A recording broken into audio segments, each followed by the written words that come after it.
Hi everyone. So nutrition topic lo so first concept autotrophic and parasitic heterotrophic saprophytic nutrition అనేసి మనకు syllabus లో ఉంది కదా FBO లో. సో బేసిక్గా ఈ న్యూట్రిషన్ టాపిక్లో ఆటోట్రోపిక్ న్యూట్రిషన్ అంటే ఏంటంటే నథింగ్ బట్ ఇక్కడ ఆటో మీన్స్ సెల్ఫ్ అండి. ట్రోప్స్ అంటే ఇప్పుడు ట్రోప్స్ అంటే ఏంటి, ట్రోపాలజీ అని అంటే ఏంటి, study of nutrition is called trophology కదా. అంటే ఎవరైతే న్యూట్రిషన్ని సెల్ఫ్గా ప్రిపేర్ చేసుకుంటాయో అంటే వేరే వాటి మీద డిపెండ్ అవ్వకుండా, సో అలాంటి ఆర్గానిజమ్స్ని ఆటోట్రోప్స్ అనేసి పిలుస్తారు. ఓకేనా.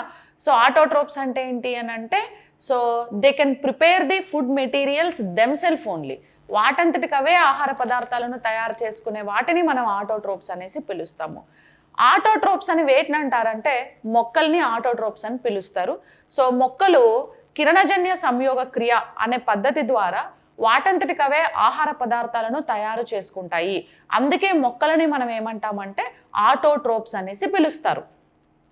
ఓకేనా. సో ఈ టాపిక్ నేను ఆల్రెడీ మీకు డిస్కస్ చేశాను. ఎథ్నోబాటనీ అనే ఒక ఫోల్డర్ ఉంది కదా, అందులో ఫోటోసింథసిస్ అనే ఒక కాన్సెప్ట్ ఉంటుంది. ఆ ఫోటోసింథసిస్ ఎలా జరుగుతుంది ఏంటి అని నేను ఆల్రెడీ అక్కడ డిస్కస్ చేశాను. సో మొక్కల గురించి మొత్తం క్లాసిఫికేషన్, ఫోటోసింథసిస్, మొక్కల్లో న్యూట్రిషన్ ఏముంటుంది మొత్తం ఆ ఫోల్డర్లో ఉంటుందండి. ప్లాంట్ న్యూట్రిషన్ కూడా అక్కడే ఉంది. సో కాబట్టి మీరు ఒకసారి ఆ ఫోల్డర్ని చూస్తే మీకు అక్కడ ఫోటోసింథసిస్ ఉంది, అది చదివేసుకుంటే సరిపోతుంది. ఓకేనా. మళ్ళీ సేమ్ ఇక్కడ మళ్ళీ చెప్పాల్సిన అవసరం లేదు.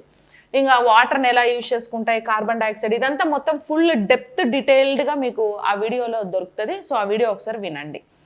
అది ఆటోట్రోపిక్ న్యూట్రిషన్. నెక్స్ట్ ఆటోట్రోపిక్ తర్వాత ఇప్పుడు మనం న్యూట్రిషన్ బేసిక్గా చూస్తే, ఇప్పుడు న్యూట్రిషన్ అనేది 2 టైప్స్ ఉంటుందండి. ఆటోట్రోపు, హెటిరోట్రోపు అనే 2 టైప్స్ ఆఫ్ న్యూట్రిషన్ ఉంటుంది. సో ఆటోట్రోపిక్ న్యూట్రిషన్ అంటే ఏంటంటే ఓన్గా వాటంతటికి అవే ఆహార పదార్థాలను లేదా ఫుడ్ మెటీరియల్స్ని తయారు చేసుకునే వాటిని ఆటోట్రోపిక్ న్యూట్రిషన్ అంటారు. The best example green plants and blue green algae. ఓకేనా. సో ఇవి బ్లూ గ్రీన్ ఆల్గే అంటే శైవలాలు, ఆల్గేస్. ఇవి కూడా ఫోటోసింథసిస్ ప్రాసెస్ త్రూ ఫుడ్ని ప్రిపేర్ చేసుకుంటాయి. ఇంకా గ్రీన్ ప్లాంట్స్ కూడా ఫుడ్ని ప్రిపేర్ చేసుకుంటాయి. తెలుగులో స్వయం పోషకాలు అని పిలుస్తారు. నేను మళ్ళీ మీకు ఫోటోసింథసిస్లో ఈ ఆటోట్రోప్స్ మళ్ళీ 2 టైప్స్గా డివైడ్ అయి ఉన్నాయి. One is photo autotrophs, second one is chemo autotrophs అని 2 టైప్స్గా డివైడ్ అయి ఉన్నాయి. ఓకేనా. ఈ పాయింట్ కూడా మనం అక్కడ కవర్ చేసాం. వీటన్నిటి గురించి ఫోటోసింథసిస్ అనే టాపిక్ని మీరు చూస్తే సరిపోతుంది. Next coming to heterotroph. Heterotroph అంటే ఏంటంటే ఆటోట్రోప్కి ఆపోజిట్ హెటిరోట్రోప్. సో ఇప్పుడు హెటిరో అంటే ఏంటంటే మల్టిపుల్, డిఫరెంట్ అని అర్థం. ఇప్పుడు ఆటో అంటే సెల్ఫ్ అని అర్థం. అంటే సెల్ఫ్గా ఫుడ్ ప్రిపేర్ చేసుకునే వాటిని ఆటోట్రోప్స్ అని అన్నారు. మరి హెటిరోట్రోప్స్ అంటే ఏంటి అని అంటే ఇవి సెల్ఫ్గా ఫుడ్ ప్రిపేర్ చేసుకోలేవు.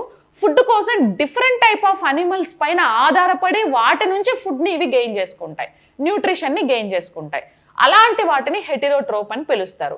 సో ఇప్పుడు మనం ఆటోట్రోపా హెటిరోట్రోపా, హ్యూమన్ బీయింగ్ హెటిరోట్రోప్. మనం ఫుడ్ని ప్రిపేర్ చేసుకోలేం. ఫుడ్ని ప్రిపేర్ చేయడం అంటే కిచెన్లోకి వెళ్ళి బిర్యానీ వండుకొని తినడం కాదు. So that is not preparing. ఇప్పుడు మనం రైస్ తినాలన్నా we are depending upon the plants. Rice plant నుంచే రైస్ వస్తుంది. వెజిటేబుల్స్, ఫ్రూట్స్, మీరు ఏం తిన్నా, ఈవెన్ నాన్ వెజ్ తిన్నా అవి ఇండైరెక్ట్గా ప్లాంట్స్ మీద సర్వైవ్ అవుతాయి. కాబట్టి directly indirectly completely we are depending upon the plants for the food purpose. Okay. So మనకు ఆబ్వియస్లీ మనం ప్లాంట్స్ మీద డిపెండ్ అవుతున్నాం. సో కాబట్టి అలా మనం వేరే వాటి మీద డిపెండ్ అయ్యి ఆహారాన్ని తీసుకోగలుగుతున్నాం. అలాంటి వాటిని హెటిరోట్రోపిక్ న్యూట్రిషన్, తెలుగులో పరపోషకాలు అని అంటారు. ఏమంటాం? పరపోషకాలు అంటారు. ఇవేమో స్వయం పోషకాలు. ఓకే. ఆటోట్రోప్స్ ఏమో స్వయం పోషకాలు, స్వయంగా ఆహారాన్ని తయారు చేసుకుంటాయి. ఇవేమో పరపోషకాలు అని పిలుస్తారు. ఓకేనా. అయితే హెటిరోట్రోప్ మళ్ళీ 3 టైప్స్ ఉందండి. సాప్రోఫైటిక్ న్యూట్రిషన్ అంటే పూతికాహార పోషణ అని అంటారు. తర్వాత పారాసైటిక్ న్యూట్రిషన్, ఓకే, పరాన్నజీవ పోషణ అని పిలుస్తారు. అలాగే హాలోజాయిక్ అంటే తెలుగులో కూడా హాలోజాయిక్ న్యూట్రిషన్ అనేసి పిలుస్తారు. ఇలా మళ్ళీ హెటిరోట్రోప్స్లో 3 టైప్స్ ఆఫ్ న్యూట్రిషన్ ఉంది. సాప్రోఫైటిక్ న్యూట్రిషన్ ఒకటి, పారాసైటిక్ న్యూట్రిషన్ ఒకటి, అండ్ హాలోజాయిక్ న్యూట్రిషన్ అనేది ఒకటి. ఇలా 3 టైప్స్ ఆఫ్ న్యూట్రిషన్ మళ్ళీ హెటిరోట్రోపిక్ న్యూట్రిషన్లో ఉంటాయి. సో ఇప్పుడు మనం 1 by 1 వీటి గురించి మాట్లాడదాం. సో ఫస్ట్ ఫస్ట్ చూడండి హెట్రోట్రోపిక్ న్యూట్రిషన్ గురించి మాట్లాడదాం. ఓకే, అంటే హెట్రోట్రోపీ ఈ 3 డిఫరెంట్ టైప్ ఉంది. హెట్రోట్రోపిక్ అంటే సింపుల్గా డెఫినేషన్ మనం ఏం చెప్పుకున్నాం, వేరే జీవుల మీద ఆధారపడి బతికే వాటిని హెట్రోట్రోపిక్ న్యూట్రిషన్ లేదా పరపోషకాలు అంటాము. అందులో మళ్ళీ 3 టైప్స్ చూసాము. సో ఇప్పుడు సాప్రోఫైటిక్ న్యూట్రిషన్ అంటే సింపుల్ డెఫినేషన్ మనం ఏం చెప్పొచ్చు అంటే చనిపోయిన మృత కళేబరాల మీద పడి పెరిగే వాటిని సాప్రోఫైటిక్ న్యూట్రిషన్ అని అంటారు. అంటే ఏ జంతువులు అయితే చనిపోయిన డెడ్ బాడీ, ఇప్పుడు మనుషులు కానీ ఇప్పుడు ఫర్ ఎగ్జాంపుల్ చనిపోయినాం అనుకోండి, ఏం చేస్తారు, ఒక 6 అడుగులు గొయ్యి తీసి గుంతలో పాతి పెడతారు. అవునా, పాతి పెట్టిన తర్వాత కొన్ని రోజుల తర్వాత చూస్తే స్కెలిటన్ సిస్టమ్ తప్ప ఏం ఉండదు. ఇంకా కొన్ని రోజులకి ఆ స్కెలిటన్ సిస్టమ్ కూడా ఉండదు. మరి ఆ బాడీ అంతా ఏమైపోతుంది, డికంపోజ్ అవుతుంది లేదా కుళ్ళిపోతుంది. ఆ డికంపోజిషన్ చేసేటువంటి అనిమల్స్ లేదా జీవులు ఏవి అంటే బ్యాక్టీరియాస్, ఫంగస్. అంటే బ్యాక్టీరియా, ఫంగస్ చనిపోయిన డెడ్ ఆర్గానిజమ్స్, అది మనుషులు కానీ జంతువులు కానీ మొక్కలు కానీ ఏవైనా కానీ ఈ ప్రపంచంలో ఏ జీవి చనిపోయినా ఆ జీవి మీద ఈ పూతికాహార పోషణలో ఉండేటువంటి జీవులు చేరి ఆ జీవులలో ఆ చనిపోయిన జంతువులలో ఉండేటువంటి ఫుడ్ని ఇవి తిని బ్రతుకుతూ ఉంటాయి. మిగతా వాటిని భూమిలో కలిపేసి భూమిని బాగా సారవంతం చేస్తాయి. అలాంటి వాటిని పూతికాహార పోషణ లేదా సాప్రోఫైటిక్ న్యూట్రిషన్ అనేసి పిలుస్తారు. ఓకేనా, వీటికి బెస్ట్ ఎగ్జాంపుల్ ఫంగస్ ఈస్ట్ అనేది ఫంగస్సే, మష్రూమ్ అనేది కూడా ఫంగస్సే. సో ఫంగస్లో ఇంకా చెప్పాలంటే అర్తువామ్స్ కూడా సాప్రోఫైటిక్ న్యూట్రిషన్కి ఎగ్జాంపుల్గా మనం చెప్పుకోవచ్చు. ఎందుకంటే అర్తువామ్ కూడా భూమి లోపల ఉండేటువంటి చనిపోయిన ఇనార్గానిక్ మెటీరియల్స్ అన్నిటినీ కూడా తిని సర్వైవ్ అవుతూ ఉంటుందండి. అది కూడా నేలని బాగా సారవంతం చేస్తుంది. అందుకే అర్తువామ్ని friend of farmer, natural tractor అని కూడా పిలుస్తూ ఉంటారు. ఓకే, ఇలాంటి జంతువులు అనమాట. అది ఏదైనా సరే, మొక్కలు కానీ జంతువులు కానీ వాట్ ఎవర్, ఏ అనిమల్ ఏ జీవి చనిపోయినా ఆ జీవి మీద బతికి వాటి నుంచి ఫుడ్ తీసుకొని ఇవి బతుకుతూ ఉంటాయి అన్నమాట. అందుకే ఇప్పుడు మనుషులంటే ఏదో పాతి పెట్టడము, కాల్చడము ఇలాంటి యాక్టివిటీస్ చేస్తాం. ఇప్పుడు పెద్ద పెద్ద అడవులలో జంతువులన్నీ చనిపోతాయి. వాటికి మనలాగా కర్మకాండలు చేస్తున్నారా ఏంటి ఎవరైనా? మోసుకెళ్ళి పాడేగట్టి మోసుకెళ్ళి వాటిని పాతి పెట్టి లేదా కాల్చి లేదు కదా. మరి ఏమైపోతున్నాయి, అవి ఎక్కడైతే చనిపోతున్నాయో అక్కడ పడిపోతాయి. ఆ ప్లేస్లో ఇప్పుడు కొన్ని పెద్ద పెద్ద జంతువులు ఏముంటాయంటే మాంసం తినేస్తాయి. మిగతా వాటిని ఈ ఫంగస్లు, బ్యాక్టీరియాస్ కలిపి ఆ డెడ్ బాడీని ఈవెన్ స్కిన్తో సహా మొత్తం డికంపోజ్ చేసి పడేస్తాయి. అందుకే ఫారెస్ట్లో ఎప్పుడు ప్లాంటేషన్ ఎందుకు ఉంటుంది అంటే అక్కడ చనిపోయిన మొక్కలు కానీ జంతువులు కానీ అదే భూమిలో కలిసిపోయి నేలను సారవంతం చేస్తున్నాయి. కాబట్టి ఒకరు నాటాల్సిన పని లేకుండా మొక్కలు మొలుస్తాయి, ఒకరు చెప్పాల్సిన పని లేకుండా అక్కడికి వెళ్ళి జంతువులు బ్రతకగలుగుతాయి. అందుకే అడవులని ఊపిరితిత్తులతో మనం పోలుస్తామన్నమాట. ఓకేనా. సో కాబట్టి ప్రతి జీవి చనిపోయిన తర్వాత భూమి లోపల కలిసిపోతే మనము అట్లీస్ట్ ఇప్పుడు ఇన్ని రోజులు మనకి భూమి చాలా ఇచ్చింది, మనం రిటర్న్ ఏమైనా ఇవ్వాలా అంటే మన బాడీని సాయిల్లో కలిపేయాలి చనిపోయిన తర్వాత. ఓకేనా. సో కాలిస్తే బూడిద అవుతుంది. ఆ బూడిద మళ్ళీ కాలవడం వల్ల కట్టెలు కావాలి, అది ఆ కట్టె కాలి మళ్ళీ కార్బన్ మోనాక్సైడ్ గ్యాస్ గాల్లోకి వస్తుంది.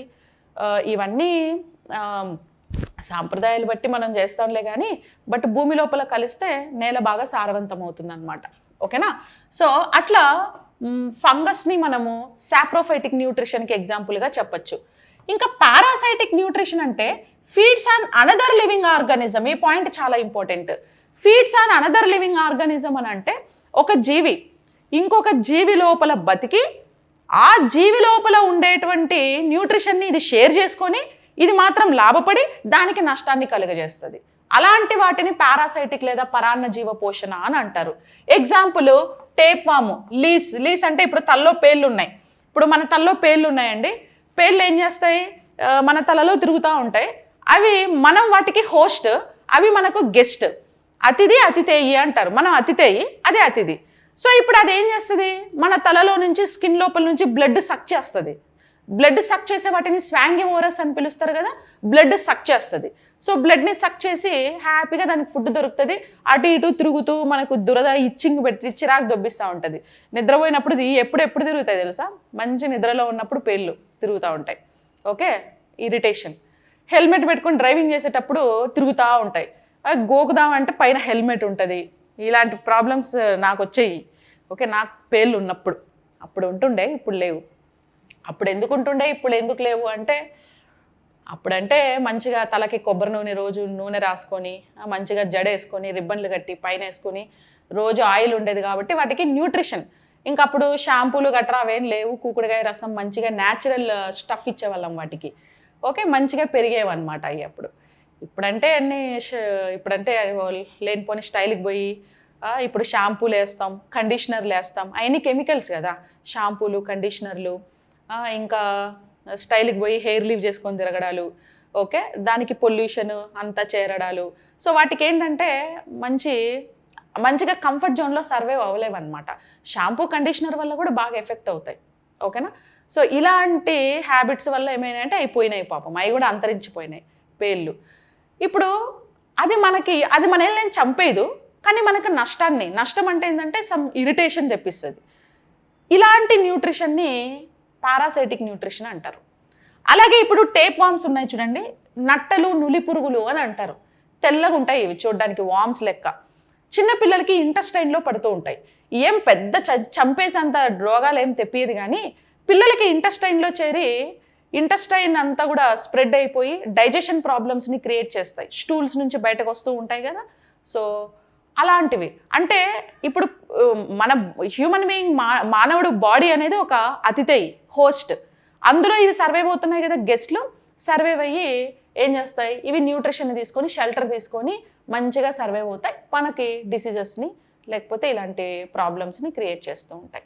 అలాంటి వాటిని పారాసైటిక్ అంటారు. హాలోజాయిక్ న్యూట్రిషన్ అంటే ఏంటంటేనండి, హాలోజాయిక్ న్యూట్రిషన్ అంటే ఎవరైతే ఫుడ్ తిని లేదా ఫుడ్ని అబ్జార్బ్ చేసుకొని బాడీ లోపల కొన్ని ఎంజైమ్ల ద్వారా దాన్ని డైజెస్ట్ చేసుకొని మిగతా అన్డైజెషన్ ఫుడ్ని బయటకు వదిలేస్తాయో అలాంటి వాటినన్నిటిని హాలోజాయిక్ న్యూట్రిషన్ అంటారు. మనం కూడా హాలోజాయికే. ఓకే, ఇవి సాలిడ్ ఫుడ్ లేదా లిక్విడ్ ఫుడ్ను తీసుకుంటాయి. సాలిడ్ ఫుడ్ లేదా లిక్విడ్ ఫుడ్ను తీసుకొని వాటిని లోపల డైజెస్ట్ చేసుకొని డైజెషన్ తర్వాత అన్డైజెస్టెడ్ ఫుడ్ ఏమైనా ఉంటే బయటికి ఆనస్తూ బయటకు పంపించేస్తాయి. అలాంటి జంతువులు ఎగ్జాంపుల్ అమీబాని ఎగ్జాంపుల్గా చెప్పొచ్చు. మనుషుల్ని, హ్యూమన్ బీయింగ్ మానవుడిని కూడా సో హాలోజాయిక్ న్యూట్రిషన్కి బెస్ట్ ఎగ్జాంపుల్గా చెప్పొచ్చు. ఇప్పుడు అమీబా చెప్పాలి అంటే సాలిడ్ ఫుడ్ తీసుకుంటుంది, మనము సాలిడ్ లిక్విడ్ రెండు తీసుకుంటాం మనం. ఓకేనా, సాలిడ్ ఫుడ్ తీసుకున్నా హాలోజాయిక్ న్యూట్రిషనే, లిక్విడ్ ఫుడ్ తీసుకున్నా హాలోజాయిక్ న్యూట్రిషనే. ఇప్పుడు ఈ సాప్రోఫైటిక్ న్యూట్రిషన్స్ ఉన్నాయి కదా, ఇవి ఏం చేస్తాయి అని అంటే ఇవి ఫుడ్ తిని లోపల డైజెస్ట్ చేయవండి.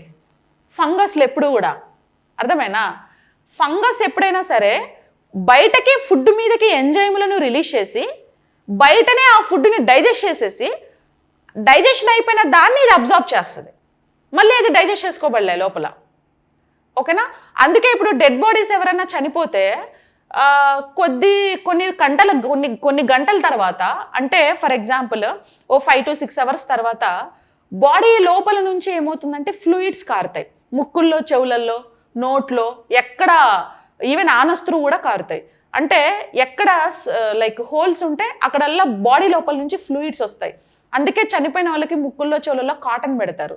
సో ఎందుకు వస్తాయి అని అంటే ఆ మనిషి చనిపోయి 4-5 గంటలు అయిపోయింది కాబట్టి అప్పటికే బాడీలో ఇంటర్నల్గా ఫంగస్ ఫామ్ అయిపోతుంది తినేయడానికి. ఆ ఫంగస్ ఏం చేస్తుంది, మన లోపల ఉండేటువంటి ఆర్గాన్స్ని, గ్లాండ్స్ని మొత్తం డైజెస్ట్ చేసి లిక్విడ్గా మార్చేస్తుంది. సో లిక్విడ్గా మార్చేసి ఏం చేస్తుంది అని అంటే మొత్తము సక్ చేసేస్తుంది, తినేస్తుంది. ఆ ఫ్లూయిడ్స్, లిక్విడ్సే మనకి కారుతూ ఉంటాయి. సో అట్లా ఇవి డైజెషన్ చేసుకుంటాయి అన్నమాట. సో ఇది మనకు హెటరోట్రోపిక్ న్యూట్రిషన్ గురించి. అయితే ఇప్పుడు వీటికి డెఫినేషన్స్ నేను ఇక్కడ ఇచ్చానండి, నోట్స్ రాసుకోండి. ఈ పీడిఎఫ్ కూడా నేను అప్లోడ్ చేస్తాను. సో హాలోజాయిక్ న్యూట్రిషన్కి డెఫినేషన్ ఏమి ఇచ్చారు, the organism feed by ingesting solid organic matter which is then digested and absorbed into their bodies. ఇందాక చెప్పే కదా. సో ఏం చేస్తాయి, ఈ హాలోజాయిక్ సాలిడ్ని కానీ లిక్విడ్ని కానీ తీసుకొని తినడము లేదా అబ్జార్బ్ చేయడము చేసి లోపల డైజెస్ట్ చేసుకుంటాయి. Example humans, animals, insectivorous plants, ఇవన్నీ హాలోజాయిక్ న్యూట్రిషన్కి ఎగ్జాంపుల్స్. ఇంకా సాప్రోఫైటిక్ అంటే చనిపోయిన డెడ్ డికేయింగ్ మ్యాటర్ పైన పడి సర్వైవ్ అవుతాయి. ఎగ్జాంపుల్ ఏదంటే ఫంగస్. పారాసైటిక్ అంటే ఏంటంటే వేరే లివింగ్ ఆర్గానిజం మీద, ఒక హోస్ట్ ఆర్గానిజం మీద ఇవి సర్వైవ్ అవుతూ ఉంటాయి. ఎగ్జాంపుల్ ఫ్లీస్, లైస్, టేప్ వామ్స్, ఇవన్నీ కూడా ఎగ్జాంపుల్. ఓకేనా? అంటే నేను ఓరల్గా చెప్పింది, ఇక్కడ వర్డ్ డెఫినేషన్స్ రాశారు అంతే, ఇంకేం లేదు. ఓకేనా? ఇది మనకు ఏంటి అని అంటే 3 టైప్స్ అన్నమాట. వీటిల్లో ఇంకొంచెం డీటెయిల్డ్గా డెప్త్గా 1 by 1 ఒకసారి చూద్దాం. ఫస్ట్ పారాసైటిక్ న్యూట్రిషన్ గురించి మాట్లాడదాం. ఓకేనా? ఫస్ట్ దేని గురించి మాట్లాడదాం అంటే పారాసైటిక్ న్యూట్రిషన్. పారాసైటిక్ న్యూట్రిషన్ అంటే ఏం చెప్పారండి? పారాసైటిక్ న్యూట్రిషన్ అంటే వేరే అనిమల్స్ మీద ఆధారపడి బతికే వాటిని పారాసైటిక్ న్యూట్రిషన్ లేదా పరాన్న జీవ పోషణ అని అంటారు. అంతేనా? పరాన్న జీవ పోషణ అనేసి పిలుస్తారు. సరే, బాగానే ఉంది. అయితే ఈ పరాన్న జీవ పోషణలో మళ్ళీ మనకి 2 రకాలు ఉంటాయి. ఓకే, ఏంటా 2 రకాలు అని అంటే, ఒకటి వచ్చేసి external parasite. Okay, one is like external parasite and second one is like internal parasite. External parasite, internal parasite అని 2 టైప్స్ ఉంటాయి. ఎక్స్టర్నల్ పారాసైట్ అంటే ఏంటంటే, ఇప్పుడు హోస్ట్ అనేది ఉంది కదా, ఈ హోస్ట్ బాడీ బయట, out side of the body, okay, out side of the body బయట ఇవి సర్వైవ్ అవుతూ ఉంటాయి. బాడీ బయట సర్వైవ్ అయ్యి వాటికి లేనిపోని ఇబ్బంది పెడుతూ, వాటి నుంచి షెల్టర్ తీసుకొని, ఫుడ్ తీసుకొని, ఇవి మేము మంచిగా ఎంజాయ్ చేస్తూ వాటిని చిరాకు దొబ్బిస్తాయి, వాటిని ఇబ్బంది పెడతాయి. అలాంటి వాటిని ఎక్స్టర్నల్ పారాసైట్స్ అని అంటారు. ఈ ఎక్స్టర్నల్ పారాసైట్స్కి ఎగ్జాంపుల్ మనం ఏం చెప్పొచ్చు అని అంటే, లీస్, తల్లో పేళ్ళు. ఈ పేళ్ళు మన బాడీ లోపల లేవు, బాడీ బయట తల్లో ఉంటాయి, ఇక్కడ. ఓకేనా? పేళ్ళు. తర్వాత ఇంకేం చెప్పొచ్చు అంటే, పక్షులకి రెక్కలు ఉంటాయి కదా, పక్షుల రెక్కలలో కొన్ని చిన్న చిన్న పేర్లు బట్టి, పురుగులు బట్టి తిరుగుతూ ఉంటాయి, వాటిని ఇబ్బంది పెడుతూ ఉంటాయి, అలాంటివి. తర్వాత జంతువులకి కొన్ని పురుగులు చెవులలో దూరి వాటిని ఇబ్బంది పెట్టడం, చర్మంలో వెంట్రుకల్లో దూరి వాటిని ఇబ్బంది పెట్టడం, పాపం అవి చెవులను అటు ఇటు ఆడించడము లేదా తోక ఆడించడం ద్వారా వాటిని పోగొట్టుకుంటూ ఉంటాయి. ఓకే, చర్మం మీద కానీ, వెంట్రుకల మీద కానీ, చెవులలో కానీ ఇలాంటి కొన్ని చిన్న చిన్న పురుగులు, పారాసైట్స్ చేరి, ఓకే, వాటి బాడీ లోపల ఉండే బ్లడ్ని లేదా ఫ్లూయిడ్స్ని పీల్చుకొని సర్వైవ్ అవుతూ వాటిని ఇబ్బంది పెడుతూ ఉంటాయి. అలాంటి వాటిని ఎక్స్టర్నల్ పారాసైట్స్ అంటారు. ఇంటర్నల్ పారాసైట్ అంటే ఏంటంటే, ఇవి హోస్ట్ బాడీ లోపల ఉంటాయి. ఓకేనా? సో ఇవి ఏం చేస్తాయంటే, హోస్ట్ బాడీ లోపల అంటే శరీరంలోనే ఉంటాయి. శరీరంలో ఉండి ఆ శరీరంలో ఉండేటువంటి ఫుడ్ని లేదా న్యూట్రిషన్ని తినేస్తూ ఇవి జీవిస్తూ వాటికి లేనిపోని రోగాలను ఇస్తాయి, వ్యాధుల్ని కలిగిస్తాయి. అలాంటివి ఇంటర్నల్ పారాసైట్స్. ఓకే, సో బాహ్య పరాన్నజీవి, అంతర పరాన్నజీవి అని అంటారు తెలుగులో. బాహ్య పరాన్నజీవి, అంతర పరాన్నజీవి. వీటికి ఎగ్జాంపుల్గా మనం ఏం చెప్పొచ్చు అని అంటే, ఇప్పుడు టేప్ వామ్స్ అనేవి మన బాడీ లోపల చిన్న ప్రేగులలో, ఇంటెస్టైన్లో చేరి డైజెషన్ ప్రాబ్లమ్స్ని క్రియేట్ చేసి, ఆస్కారియాసిస్ అనే ఒక వ్యాధిని క్రియేట్ చేసి మనల్ని ఇబ్బంది పెడుతూ ఉంటాయి. ఓకేనా? స్టూల్స్ నుంచి అవుట్ అవుతాయి. ఇవి టేప్ వామ్స్. నట్టలు, నులి పురుగులు అంటారు చూసారా, అలాంటివి. ఓకేనా? ఇంకా చిన్న చిన్న పురుగులు మన ఇంటెస్టైన్లో కానీ, స్టమక్లో కానీ చేరి మనల్ని ఇబ్బంది పెడుతూ ఉంటాయి. ఇప్పుడు ఫర్ ఎగ్జాంపుల్ అండి, కరోనా వైరస్ ఉంది. ఓకేనా? కరోనా వైరస్ ఇది కూడా ఒక జీవే, వైరస్. ఇది ఏం చేస్తుంది? మంచిగా లంగ్స్లోకి పోతుంది, దాని ఫుడ్ కోసం మన లంగ్స్ తినేస్తుంది, అదేమో మంచిగా షెల్టర్ చేసుకుంటుంది. నీకేం చేస్తుంది? కోవిడ్ ఇస్తుంది, డిసీజ్ ఇస్తుంది, లేదా నేను చంపేస్తుంది ఏకంగా. అంటే ఇవి మాత్రమే లాభపడి మనల్కి నష్టాన్ని కలిగిస్తాయి. అంటే హోస్ట్లు ఇక్కడ బెనిఫిట్ అవుతాయి, గెస్ట్లు ఏవైతే హోస్ట్కి బెనిఫిట్ అవ్వదు, నష్టం చేస్తాయి. గెస్ట్లు మాత్రం హ్యాపీగా బెనిఫిట్ అవుతాయి. ఓకే, గెస్ట్లు బెనిఫిట్ అవుతాయి, ఫుడ్ షెల్టర్ 2 దొరుకుతుంది. మనకి హోస్ట్కి ఏం చేస్తుంది? డిసీజ్ని క్రియేట్ చేస్తుంది, లేదా ఏకంగా చంపేస్తుంది. ఇప్పుడు ఈ కరోనా వైరస్ హెటరోట్రోపిక్ న్యూట్రిషన్కి ఎగ్జాంపులే కదా. కరోనా వైరస్ మన బాడీ లోపలికి వచ్చి కోవిడ్ అనేటువంటి ఒక డిసీజ్ని క్రియేట్ చేసి మనల్ని ఏకంగా చంపేస్తుంది. ఇవన్నీ ఇంటర్నల్ పారాసైట్స్. ఇంకా ఇప్పుడు ఫర్ ఎగ్జాంపుల్ ఆవులకి పశువులు ఉంటాయి కదా, సో పశువులలో ఇంటెస్టైన్లో ఇప్పుడు పేడ పురుగులు అంటారు చూసారా, పాపం వాటికి కూడా ఇంటెస్టైన్లో డైజెషన్ సిస్టంలో చేరి వాటికి లేనిపోని డైజెషన్ ప్రాబ్లమ్స్ని క్రియేట్ చేసి సో అవేమో ఎంజాయ్ చేస్తూ ఉంటాయి. మళ్ళీ అవి పేడ వేసినప్పుడు వాటి ద్వారా బయటకు వస్తాయి, మళ్ళీ బతుకుతాయి కూడా అయ్యి ఉన్న రోజులు లోపల ఉండి. సో అట్లాంటి వాటిని ఇంటర్నల్ పారాసైట్స్ అని అంటారు. ఓకేనా. సో అట్లా ఇక్కడ హోస్ట్ నష్టపోయి గెస్ట్ లాభపడితే వాటిని పారాసైటిక్ న్యూట్రిషన్ అనేసి పిలుస్తారు. అలాగే మొక్కలలో కూడా అండి, ఇప్పుడు ఫర్ ఎగ్జాంపుల్ ఇవి నెపంతిస్ మొక్కలు ఉన్నాయి కదా, ఈ నెపంతిస్ మొక్కలు ఏం చేస్తాయి అని అంటే ఇన్సెక్టివోరస్ ప్లాంట్స్ అనేసి పిలుస్తారు వీటిని. కీటకాలను తిని బ్రతుకుతూ ఉంటాయి. అంటే ఇవి స్వయంగా న్యూట్రిషన్ని ఇక్కడ తయారు చేసుకోవట్లేదు. నైట్రోజన్ కోసం, న్యూట్రిషన్ కోసం ఇవి వేటి మీద ఆధారపడుతున్నాయి, వేరే ఇన్సెక్ట్స్ మీద ఆధారపడి వాటిని చంపి తింటున్నాయి. అంటే వీటిని కూడా హెట్రోట్రోపిక్ న్యూట్రిషన్కి ఎగ్జాంపుల్గానే మనం చెప్పుకోవచ్చు. ఓకేనా, హెట్రోట్రోపిక్ ఎగ్జాంపుల్గా చెప్పచ్చు. సో ఇప్పుడు ఇది మనకి ఏంటి అని అంటే పారాసైటిక్ న్యూట్రిషన్కి మనం మాట్లాడిన ఎగ్జాంపుల్స్. ఇప్పుడు చూడండి, పారాసైటిక్ న్యూట్రిషన్స్కి ఇవన్నీ పారాసైట్సే.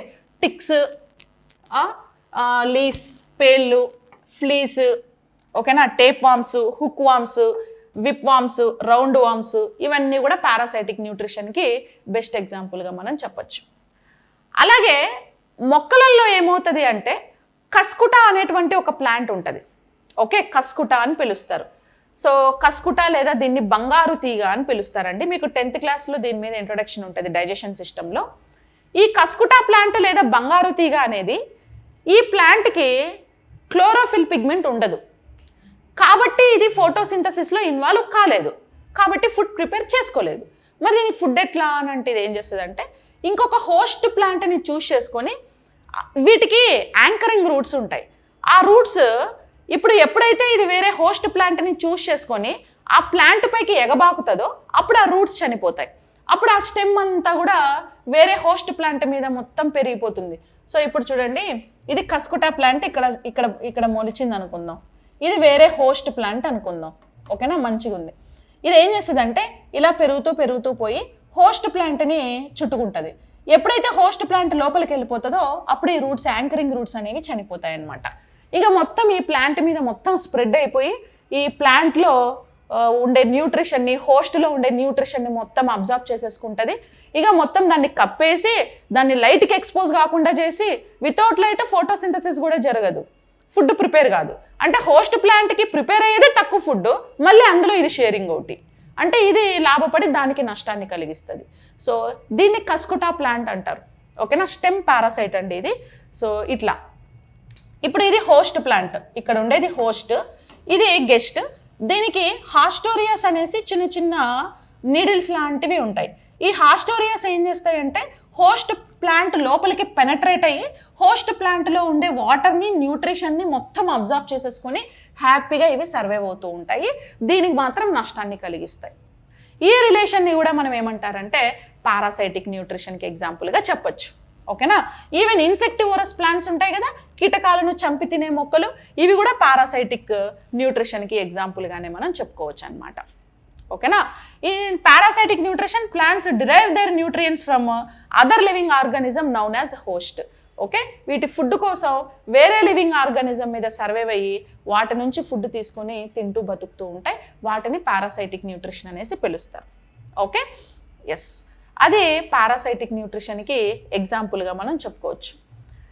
ఇంకా పారాసైటిక్ తర్వాత హాలోజోయిక్ న్యూట్రిషన్ గురించి చూద్దాం. సో హాలోజోయిక్ న్యూట్రిషన్ అంటే మనం ఇందాకే చెప్పుకున్నాం కదా, ఏంటి, సాలిడ్ని కానీ లిక్విడ్ని కానీ అబ్జార్బ్ చేసుకొని లేదా తిని లోపల డైజెషన్ చేసుకొని అన్డైజెస్టెడ్ ఫుడ్ని బయటికి రిలీజ్ చేసేస్తాయి. ఈ విధంగా ఏమవుతాయి అని అంటే ఇవి ఎనర్జీని గెయిన్ చేసుకుంటాయి, బాడీలో గ్రోత్ని తెచ్చుకుంటాయి, రిపేర్ కూడా చేస్తాయి. అంటే బాడీలో ఏమైనా సెల్స్ డ్యామేజ్ అయితే వాటిని రిపేర్ కూడా చేసుకుంటాయి. ఇలాంటి వాటిని హాలోజోయిక్ న్యూట్రిషన్ అంటారు. నేను ఆల్రెడీ మీకు డైజెషన్ సిస్టంలో డైజెషన్ ఆర్డర్ గురించి చెప్పానండి. ఏం చెప్పాను, హాలోజోయిక్ న్యూట్రిషన్ అన్నీ కూడా ఫస్ట్ ఫుడ్ తీసుకుంటాయి, ఆ ప్రాసెస్ని ఇంజెషన్ అని పిలుస్తారు. తీసుకున్న ఫుడ్ని ఏం చేస్తాయి అని అంటే డైజెస్ట్ చేసుకుంటాయి. డైజెషన్ అయిపోయిన తర్వాత స్మాల్ ఇంటెస్టైన్లో ఫుడ్ మొత్తము అబ్జార్ప్షన్ చేసుకుంటాయి. అబ్జార్ప్షన్ అయిన తర్వాత బ్లడ్లోకి వెళ్ళి ఫుడ్ మొత్తం ఒక చోట గుమికూడుతుంది. దాన్ని అసిమిలేషన్ అంటారు. ఫైనల్గా అన్డైజెస్టెడ్ ఫుడ్ ఏదైతే ఉందో ఆ అన్డైజెస్టెడ్ ఫుడ్ అనేది మనం బయటకి రిలీజ్ చేసేస్తాం. దాన్ని ఎజెషన్ అని పిలుస్తారు. ఏమంటారు? ఎజెషన్. తెలుగులో అంతఃగహనం, ఇంజెషన్ అంటే అంతఃగహనం, డైజెషన్ అంటే జీర్ణం, అబ్జార్ప్షన్ అంటే శోషణ, అసిమిలేషన్ అంటే సమీకరణ, ఎజెషన్ అంటే విసర్జన. ఓకేనా? విసర్జన. సో ఈ ప్రాసెస్ల ద్వారా తిన్న ఫుడ్ డైజెస్ట్ చేసుకునే వాటన్నిటిని హోలోజోయిక్ న్యూట్రిషన్కి ఎగ్జాంపుల్గా మనం చెప్పొచ్చు. ఓకేనా? Ingestion, digestion, absorption, assimilation and egestion. ఇది మీకు డైజెషన్ సిస్టంలో ఆల్రెడీ వీటి గురించి ఎక్స్ప్లెయిన్ చేశాను, ఒకసారి చూడండి. ఓకేనా? దీనికి హాలోజోయిక్ న్యూట్రిషన్కి ఎగ్జాంపుల్స్ మనం ఏం చెప్పొచ్చు అంటే అమీబా ఎగ్జాంపుల్గా చెప్పొచ్చు, అలాగే హ్యూమన్ బీయింగ్ కూడా ఎగ్జాంపుల్గా చెప్పొచ్చు. ఇప్పుడు అమీబా దీనికి ఎట్లా ఎగ్జాంపుల్? ఇప్పుడు చూడండి, ఇది అమీబా. అమీబాకి అది యూనిసెల్యులర్ ఆర్గానిజము, దానికి ప్రాపర్ బాడీ షేపు స్ట్రక్చర్ కూడా ఏమి ఉండదు. అది ఫుడ్ని ఎలా తీసుకుంటుంది అంటే మనలాగా దానికి మౌత్, స్టమక్, ఇంటెస్టైన్ ఏం దానికి ఉండవు. ఒకటే సెల్ ఉంటుంది వాటి బాడీ లోపల. ఇప్పుడు ఫర్ ఎగ్జాంపుల్ ఇది అమీబానండి. వీటిని ఏమంటారంటే సూడోపోడియాస్ అని పిలుస్తారు కదా, మిథ్యాపాదాలు లేదా సూడోపోడియా అని పిలుస్తారు. అమీబా ఓన్లీ సాలిడ్ ఫుడ్నే తీసుకుంటుందండి. మనమైతే సాలిడ్, లిక్విడ్ రెండు తీసుకుంటాం. ఇప్పుడు ఈ అమీబా సూడోపోడియాస్ త్రూ ఏం చేస్తుంది అని అంటే ఫుడ్ పార్టికల్స్ని, ఇప్పుడు ఇది ఫుడ్ పార్టికల్ కదా గ్రీన్ కలర్లో ఉండేది, ఈ ఫుడ్ పార్టికల్స్ని సూడోపోడియా త్రూ తీసుకుంటుంది. ఓకేనా? అబ్జార్బ్ చేస్తుంది. తీసుకోవడం లేదా అబ్జార్బ్ చేయడం, ఎందుకంటే ఇప్పుడు మనలాగా తినడానికి దానికి మౌత్ లేదు కదా. సో అబ్జార్బ్ చేసుకున్నా తిన్నా అది ఇంజెషన్. ఇంజెషన్ అంటే ఏంది? లోపలికి పంపించడం అని అర్థం. అంతఃగహనం అంటే లోపలికి పంపించడం. సో ఇప్పుడు దీన్ని ఇంజెషన్ అంటారు. అంటే అమీబా ఫుడ్ని సూడోపోడియాస్ లేదా మిథ్యాపాదాల త్రూ తీసుకోవడాన్ని ఇంజెషన్ అంటారు. తీసుకున్నాక ఇక్కడ ఫుడ్ వ్యాక్యూల్ అనేది ఫామ్ అవుతుందండి. ఓకే, ఈ ఫుడ్ పార్టికల్స్ ఏవైతే తీసుకుంటుందో తీసుకొని మిథ్యాపాదాలు ఇలా క్లోజ్ అయిపోతే ఇక్కడ ఒక వ్యాక్యూల్ అనేది ఏర్పడుతుంది. దాన్ని ఆహార రిక్తిక లేదా ఫుడ్ వ్యాక్యూల్ అని పిలుస్తారు. ఈ ఫుడ్ వ్యాక్యూల్ లోపలే ఫుడ్ ఏమైందంటే డైజెస్ట్ అవుతుంది. అంటే మనకు స్టమక్ ఎలాగో దీనికి ఫుడ్ వ్యాక్యూల్ అలాగా, ఆహార రిక్తిక అలాగా. ఇప్పుడు మీకు స్టమక్లో ఫుడ్ డైజెషన్ అయినట్టు దీనికి ఆహార రిక్తికలో ఫుడ్ డైజెస్ట్ అవుతుంది. దాన్ని డైజెషన్ అంటారు. డైజెషన్ అయిపోయిన తర్వాత ఈ సెల్ ఏం చేస్తుంది? అమీబాలో ఉండే సెల్లు అని అంటే ఆహారం మొత్తాన్ని సెల్ లోపలికి అబ్జార్బ్ చేసుకుంటుంది, శోషించుకుంటుంది. ఓకే, శోషించుకున్న తర్వాత న్యూట్రిషన్ మొత్తం ఏమవుతుందంటే సమీకరణ, అసిమిలేషన్. సమీకరణ అంటే ఏంటంటే ఈ సెల్లులో ఉండే మళ్ళీ మిగతా పార్టికల్స్ అన్నిటికీ కూడా ఏం చేస్తుంది అంటే ఫుడ్ని సమానంగా సెగ్రిగేట్ చేస్తుంది. ఇక లాస్ట్లో అన్డైజెస్టెడ్ ఫుడ్ ఏదైతే ఉందో ఆ ఫుడ్ని మళ్ళీ మిథ్యాపాదాల ద్వారానే బయటికి ఎక్స్క్రీట్ చేసేస్తుంది. దాన్ని విసర్జన లేదా ఎజెషన్ అని పిలుస్తారు. ఓకేనా? సో కాబట్టి ఇట్లా అమీబా కూడా మనకి హాలోజోయిక్ న్యూట్రిషన్కి best example. So ingestion, digestion, absorption, assimilation, egestion అనే ప్రాసెస్ త్రూ మనలాగే ఇది కూడా ఫుడ్ తీసుకుంటుంది. మనము సాలిడ్, లిక్విడ్ రెండు తీసుకుంటాం, ఇది మాత్రం ఓన్లీ సాలిడే తీసుకుంటుంది. ఇది మీకు చాలా ఇంపార్టెంట్ అండి. ఇది ఆర్డర్ చాలా ఇంపార్టెంట్ ఇక్కడ. So ingestion, digestion, absorption, assimilation, egestion మీకు జిగ్జాగ్గా ఇచ్చేసి ప్రాపర్ ఆర్డర్లో అరేంజ్ చేయమంటారు. ఏదో ఒకట్లేని పైన డైజెషన్ వేసి కింద అసిమిలేషన్ వేసి మధ్యలో ఎజెషన్ వేసి అట్లా చేయకూడదు. మొత్తం ఆర్డర్ ప్రకారం గుర్తుపెట్టుకోండి. ఓకేనా? ఇది అమీబా న్యూట్రిషన్. ఇక even human being digestion system కూడా హాలోజోయిక్ న్యూట్రిషన్కి ఎగ్జాంపుల్. సో మనం కూడా ఏం చేస్తామండి? మౌత్ త్రూ ఫుడ్ లోపలికి తీసుకుంటాం, అది ఇంజెషన్. ఇక తీసుకున్న ఫుడ్ మౌత్లో కొంచెం, స్టమక్లో కొంచెం, కంప్లీట్గా ఇంటెస్టైన్లో డైజెస్ట్ అయిపోతుంది. డైజెషన్ అయిన తర్వాత స్మాల్ ఇంటెస్టైన్లో విల్లీసు లేదా చూషకాలు ఆ ఫుడ్ని మొత్తం అబ్జార్బ్ చేసేస్తాయి. అబ్జార్బ్ చేసుకున్న తర్వాత బ్లడ్లోకి వెళ్ళి గుమికూడుతాయి, అసిమిలేషన్ అంటాం. లాస్ట్లో అన్డైజెస్టెడ్ ఫుడ్ని బయటకు వదిలేస్తాం, దాన్ని ఎజెషన్ అని పిలుస్తాం.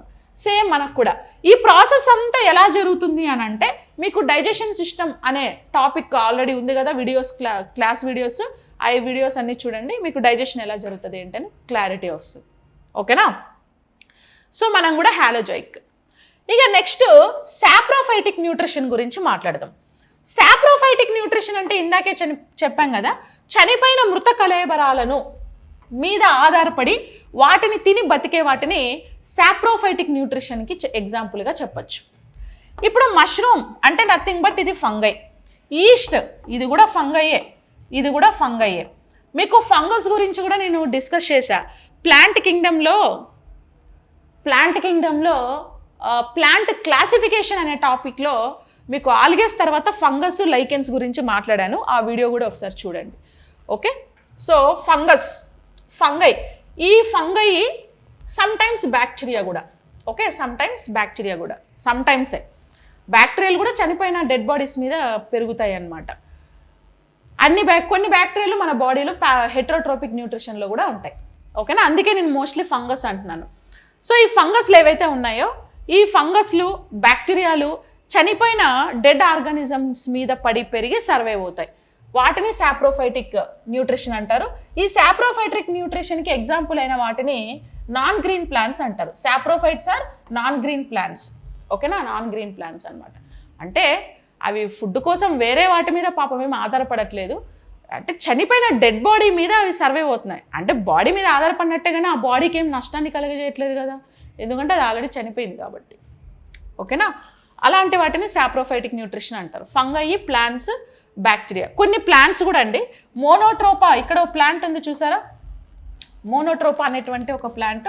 ఈ మోనోట్రోపా ప్లాంట్ కూడా లైక్ సాప్రోఫైటిక్ న్యూట్రిషన్కి బెస్ట్ ఎగ్జాంపుల్. బ్యాసిల్లస్, సిలిండ్రికల్ షేప్లో ఉండే బ్యాక్టీరియాస్ని బ్యాసిల్లస్ బ్యాక్టీరియాస్ అని పిలుస్తారు, అవి కూడా దీనికి ఎగ్జాంపుల్. పెన్సిలియం, ఓకే, అవి కూడా దీనికి ఎగ్జాంపుల్. సో యాక్చువల్లీ మీకు ఎఫ్బిఓలో ప్రిలిమ్స్లో అసలు డిసీజెస్ అనే సిలబస్లో మెన్షన్ చేయలేదు, కానీ ఎగ్జామ్లో క్వశ్చన్ అడిగాడు. ఓకే, మెయిన్స్లో కూడా మీకు ఈ ఫంగల్ పారాసైటిక్ న్యూట్రిషన్ వల్ల వచ్చే డిసీజెస్ అడుగుతారేమో, అడిగే ఛాన్స్ ఉంది. సో కాబట్టి డిసీజెస్ అనే టాపిక్ కూడా నేను మీకు అప్లోడ్ చేసేస్తాను, అవి కూడా ఒకసారి ఎందుకైనా మంచిది వినేసేయండి. ఓకేనా, డిసీజెస్ కూడా వినేసేయండి సరిపోతుంది. సో ఇట్లా ఫంగస్, ప్లాంట్స్, బ్యాక్టీరియాస్ అన్నీ కూడా సాప్రోఫైటిక్ న్యూట్రిషన్కి బెస్ట్ ఎగ్జాంపుల్గా మనం కన్సిడర్ చేయొచ్చు అనమాట. ఓకేనా, బెస్ట్ ఎగ్జాంపుల్గా మనం కన్సిడర్ చేయొచ్చు. సాప్రోఫైట్స్ అంటే డెఫినేషన్ తెలుసు కదా, చనిపోయిన డెడ్ ఆర్గానిజమ్స్ మీద పడి పెరుగుతాయి. సో అవి మొక్కలు కానీ, జంతువులు కానీ, సూక్ష్మజీవులు కానీ, మనుషులు కానీ, ఎవరైనా కానీ అవి చనిపోతే ఆ డెడ్ బాడీలో ఉండే న్యూట్రిషన్ని తీసుకొని ఇవి సర్వైవ్ అవుతాయి. అలాంటి వాటిని సాప్రోఫైటిక్ న్యూట్రిషన్ అంటారు. ఫంగస్, కొన్ని ప్లాంట్స్ కూడా ఎగ్జాంపుల్ ఉన్నాయి దీనికి, బ్యాక్టీరియాస్ కూడా ఎగ్జాంపుల్ చెప్పొచ్చు. అట్ ది సేమ్ టైము అర్థవామ్స్ కూడా సాప్రోఫైటిక్ న్యూట్రిషన్కి ఎగ్జాంపుల్గా చెప్పొచ్చు. ఓకేనా, ఇది సాప్రోఫైటిక్ న్యూట్రిషన్. ఇంకా మీకు సిలబస్లో గ్రాస్ హోపర్ న్యూట్రిషన్ గురించి అడిగాడండి. సో గ్రాస్ హోపర్ కూడా ఏ టైప్ ఆఫ్ న్యూట్రిషన్కి ఎగ్జాంపుల్ అని అంటే హెట్రోట్రోపిక్ న్యూట్రిషన్కే ఇది కూడా ఎగ్జాంపుల్. ఓకేనా, గ్రాస్ హోపర్ కూడా హెట్రోట్రోపిక్కే. అంటే ఈ గ్రాస్ హోపర్ మిడత అనేది ప్రైమరీ కన్జ్యూమర్ అండి. ఇప్పుడు మనము ఫుడ్ పిరమిడ్ కానీ ఫుడ్ చైన్ కానీ మీరు ఎక్కడైనా చూస్తే ఫుడ్ పిరమిడ్, ఫుడ్ చైన్లో ప్రొడ్యూసర్స్కి పైన ఇమ్మీడియట్గా కన్జ్యూమర్స్ ఉంటాయి. ఓకేనా, ప్రొడ్యూసర్స్కి పైన కన్జ్యూమర్స్ ఉంటాయి. అంటే ప్రొడ్యూసర్స్ని ఇమ్మీడియట్గా తినే వాటిని కన్జ్యూమర్స్ అంటారు, దట్టు ప్రైమరీ కన్జ్యూమర్ అని పిలుస్తారు. ఇప్పుడు వెంటనే గ్రాస్ హోపర్ అనేది ఒక వెజిటేరియన్, ఆకులని అవి తింటూ పెరుగుతూ ఉంటుంది. సో కాబట్టి దాన్ని ప్రైమరీ కన్జ్యూమర్గా మనము కన్సిడర్ చేస్తాం. అంటే గడ్డి మీద పెరుగుతూ ఉంటుంది కాబట్టి అది కూడా గ్రీన్ కలర్లోనే ఉంటుందండి. సో అవి హెర్బివోరస్, ఆకులు తినే వాటిని హెర్బివోరస్ అనేసి పిలుస్తారు. ఓకేనా, గ్రాస్ హోపర్ హెర్బివోరస్ కదా, హెర్బివోరస్ అంటే ఏంది, వెజిటేరియన్స్. ఓకే, ఓన్లీ మొక్కలను తినే వాటిని. Cannot produce their own food through photosynthesis like plants లాగా అది ఫుడ్ని ప్రొడ్యూస్ చేసుకోలేదు, వేరే వాటి మీద డిపెండ్ అయ్యి బతుకుతూ ఉంటుంది అనమాట. ఓకేనా, ఇంక ఇక్కడ చూడండి గ్రాస్ హోపర్ న్యూట్రిషన్ హెట్రోట్రోపిక్ అంటే grasshopper nutrition is that it depends on other organism. వేరే వాటి మీద ఆధారపడి చిన్న చిన్న కీటకాలను కానీ లేకపోతే మొక్కలను కానీ తిని బతుకుతూ ఉంటుంది కాబట్టి అది హెట్రోట్రోపిక్. అండ్ హెర్బివోరస్ అంటే ఏంటంటే ప్యూర్ వెజిటేరియన్, శాకాహారి. అంటే grasshoppers primary eat plants such as leaves, stems and seeds. Okay, చాలా రేర్గా ఇన్సెక్ట్స్ తింటాయి కానీ మోస్ట్లీ మొక్కలనే తింటాయి ఇవి. ఓకే, ప్లాంట్ని కానీ, లీవ్స్ కానీ, స్టెమ్స్, సీడ్, విత్తనాలు వీటిని తినే బతుకుతాయి. అందుకే దీన్ని గ్రాస్ హోపర్ని హెర్బివోరస్ అని పిలుస్తారు. ఇది ప్రైమరీ కన్జ్యూమర్. ఫుడ్ పిరమిడ్లో ఫస్ట్ మొక్కల ద్వారా ప్రొడ్యూసర్స్ పైన మొక్కల పైన ఉండేవి ఇవే కాబట్టి ప్రాథమిక వినియోగదారులు లేదా ప్రైమరీ కన్జ్యూమర్ అని పిలుస్తారు. Omnivorous. While primarily herbivorous, some grasshopper species have been absorbed to the omnivorous, occasionally consuming animal tissue, other insects and their own species. ఇందాక చెప్పా కదా, ఓన్లీ కొన్ని జాతులకు సంబంధించిన గ్రాస్ హోపర్స్ మాత్రమే కొన్ని కీటకాలను కూడా తిని బతుకుతూ ఉంటాయి.